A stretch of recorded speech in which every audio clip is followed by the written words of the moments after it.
Bueno, y qué bueno ahora, después de hablar con Eduardo Serrano, conversar con alguien sobre poesía. Y ese alguien es ni más ni menos que Piedad Bonet. Sus libros se agotan y la crítica es espléndida, hablándonos de lo que ella está haciendo en la actualidad. Vamos a conversar con ella.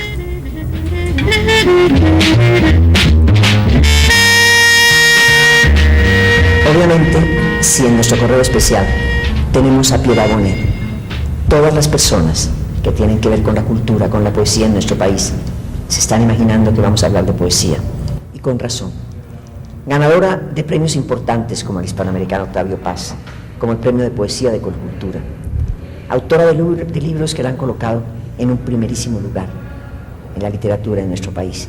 Piedad Bonet, sin embargo, incursiona, me da la impresión a mí, que con un placer íntimo en el mundo del teatro, porque esta vez lo hace por segunda vez, luego ya es una reincidencia, Piedad. Quiere decir que lo hizo la primera vez y le quedó gustando. Gracias por haber aceptado venir a Correo. Muchas gracias, Gloria. Pues mira que siempre ha sido una cosa más bien circunstancial, pero pienso que en el fondo debe haber realmente un placer, y además en esta oportunidad di un paso adelante, porque antes había hecho un monólogo en verso que de alguna manera pues tiene más nexos con la poesía, ¿sí?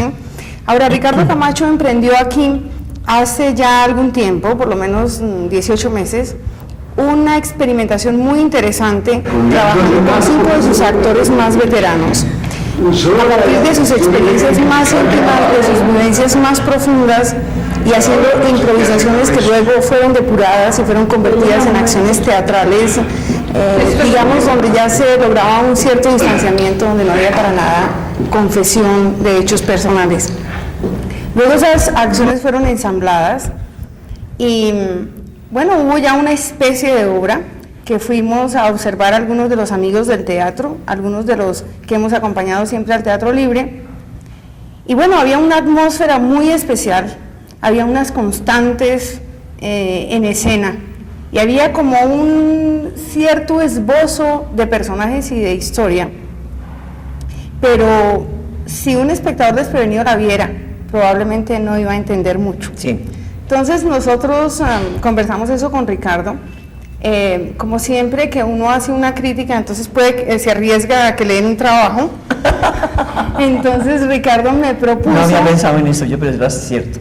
Sí, Ricardo me propuso que bocetara una historia. Yo la entendí así, y por eso comenzó por irme yo con el video de la obra, por comenzar a imaginarme quiénes eran esos seres. Ellos no pronunciaban una sola palabra, ellos no conversaron nunca conmigo, ni me dijeron qué era lo que estaban expresando, ni Ricardo incluso lo sabía. Pero es impresionante el experimento, es decir, estamos hablando de un teatro hecho al revés. Totalmente. Es maravilloso. Totalmente al revés. Entonces, yo me imaginé un espacio, yo me imaginé una pequeña historia, y yo me imaginé quiénes eran esos seres que deambulaban por el escenario haciendo cosas muy intensas. Había mucha violencia allí, había una sexualidad también con cierta exacerbación, y había como tristeza y claro, sus momentos de alegría también. Bueno, yo boceté esa historia, se la mostré a Ricardo, y Ricardo, que es persistente, me dijo que por qué no ponía unos pequeños diálogos, y por esa vía ¿sí? Me fue conduciendo, poquito. Sí, hasta que finalmente yo me vi sumergida en una cosa que ya me apasionaba tremendamente, en la que yo había puesto cosas personales también, porque obviamente uno no puede crear de la nada, donde había recuperado cosas de la infancia más remota, que eso es lo que siempre le funciona a uno en la mente. Y bueno, ya después fue de perfilar los personajes, de darles una voz, de darles un carácter, y de crear una historia que creo que a la postre salió bastante redonda y bastante bien. Coherente. Sí. Impresionante, porque aparentemente da la impresión de que hubieran estado trabajando 5 personajes en busca de autor, como la famosa obra. Que apareció el autor, sí, y aparecieron los personajes delineados. Sí. Es apasionante la historia. Sí, así fue. Casi que, es decir, tiene que ser la obra muy buena para que sea mejor que la historia verdadera de la historia. Pero qué bien. Sí. ¿Y qué pasó después?